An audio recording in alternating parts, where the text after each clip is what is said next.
मित्रांनो, मी आज आलो आहे ब्रह्मचैतन्य गोंदवलेकर महाराज या ठिकाणी.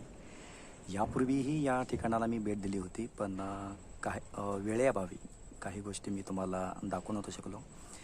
पाठीमागच्या व्हिडिओमध्ये मी तुम्हाला बोललो होतो की दुपारी 12ची आरती झाल्यानंतर महाप्रसाद भोजनची व्यवस्था या ठिकाणी केली जाते. तर आज मी महाराजांची आरती पण अटेंड करणार आहे आणि त्याच्यानंतर महाप्रसाद पण घेणार आहे. तर हा व्हिडिओ तुम्ही कंटिन्यू बघा, ठीक आहे.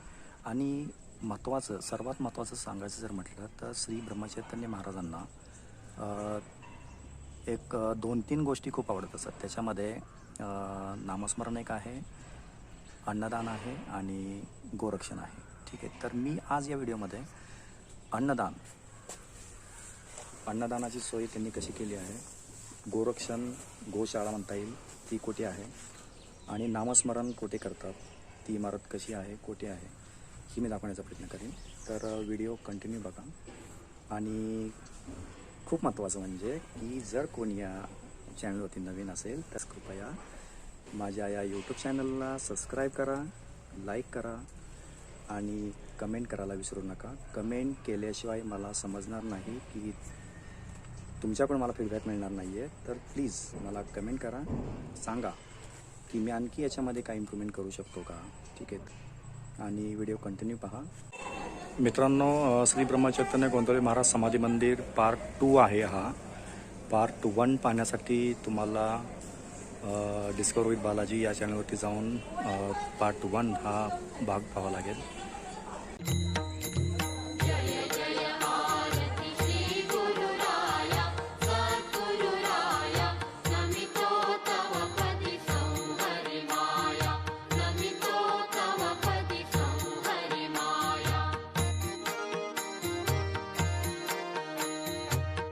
जीव हा भ्रम द्वैत पसारा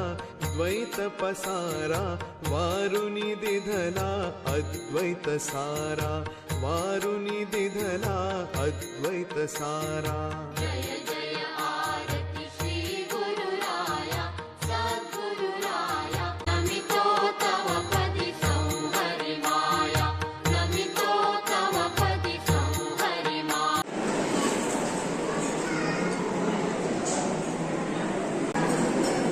हा कामटी भात, मसाले भात, गोड खीर, कोशिंबीर, महाप्रसाद.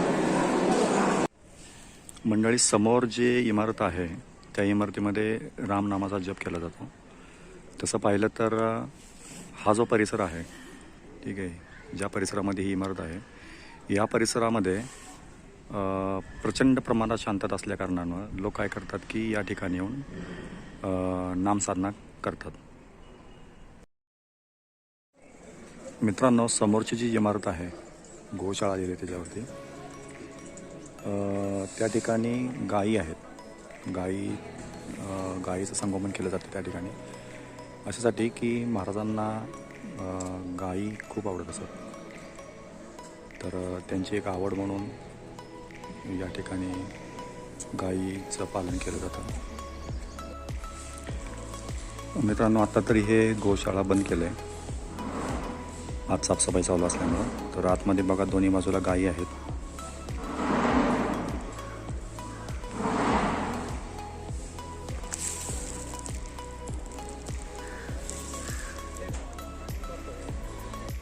मित्रांनो, या ठिकाणाला जर तुम्हाला भेट द्यायची असेल, ठीक आहे, तर तुम्हाला येण्यासाठी सातारावरतून पण बस आहेत. सातारावरून हे ठिकाण आहे 64 किलोमीटरच्या अंतरावरती. पंढरपूरवरतून पण काही लोक येत असतात. पुण्यावरून जर येणार असाल तर तुम्ही फलटण मार्गे पण येऊ शकता. पुणे, फलटण, दहिवडी आणि गोंदवले महाराजांचं ठिकाण, आणि सातारा मार्गे पण येऊ शकता तुम्ही. तर येण्यासाठी तुम्ही बाय बस, स्वतःची 2 व्हीलर, 4 व्हीलर, फॅमिली यांच्याबरोबर तुम्ही या ठिकाणाला विजिट देऊ शकता. याच्यानंतर महाराजांनी स्वतःच्या हस्ते जे श्रीरामाचं मंदिर स्थापन केलेलं आहे, थोरले राम मंदिर आणि धाकटे राम मंदिर, ते कोठे आहे ते तुम्हाला दाखवेन.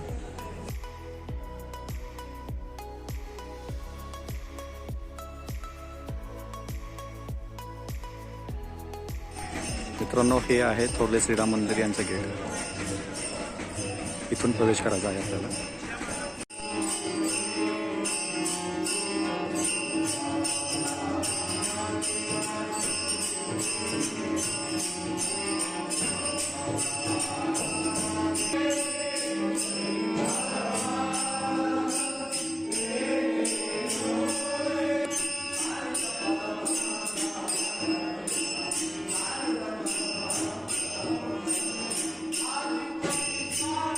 मंडळी, हे जे तुम्ही पाहताय ते श्री ब्रह्मचैतन्य महाराजांनी स्वतः हे मंदिर बांधलं होतं.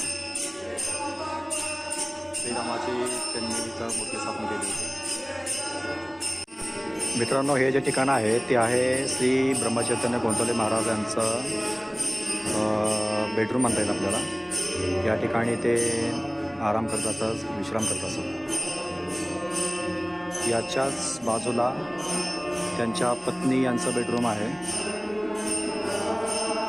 आराम करण्याची जागा आहे, बघू शकता.